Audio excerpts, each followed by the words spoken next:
சூரியன் மறையத் தொடங்கியது. பழமையான கோவிலின் மீது ஒரு சூடான ஆரஞ்சு ஒளியை வீசியது. தூப வாசனையுடன் காற்று அடர்த்தியாக இருந்தது மற்றும் துறவிகளின் மென்மையான கோஷம் தூரத்தில் கேட்டது.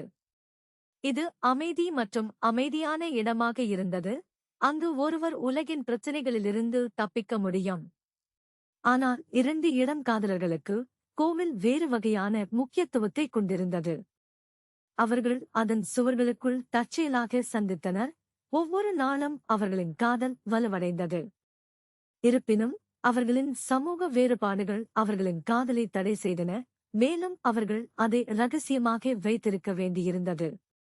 பயிற்சியில் இருக்கும் பாதிரியாரான அந்த இளம்பெண் தாழ்த்தப்பட்ட சாதியைச் சேர்ந்த ஒரு துறவியான தன் காதலனைச் சந்திப்பதற்காக தன் கடமைகளிலிருந்து பதுங்கிச் செல்வாள்.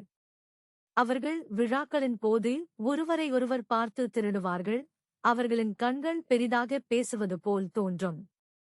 அவர்கள் பிடிபட்டால் அவர்கள் கடுமையாக தண்டிக்கப்படுவார்கள், ஒருவேளை கோவிலில் இருந்து வெளியேற்றப்படுவார்கள் என்பது அவர்களுக்கு தெரியும். ஆயினும் கூட அவர்களால் தங்களுக்கு தாங்களே உதவ முடியவில்லை.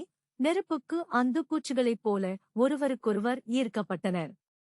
கோயில் தோட்டங்களில் ஒன்றாக அமர்ந்து இரவு வானத்தில் நட்சத்திரங்கள் மின்னத் தொடங்குவதைப் பார்த்து கொண்டிருந்தபோது தங்கள் காதல் சண்டையிடத் தகுந்தது என்று தெரிந்தது.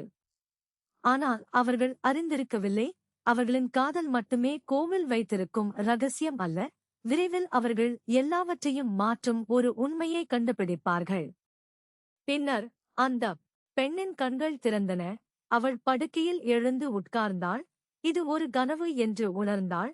ஆனால் அவளுடைய கணவன், ஒரு உயர் பதவியில் இருந்த துறவியின் கண்கள் அவளை பதற்றமடையாத தீவிரத்துடன் பார்த்து கொண்டிருந்தன.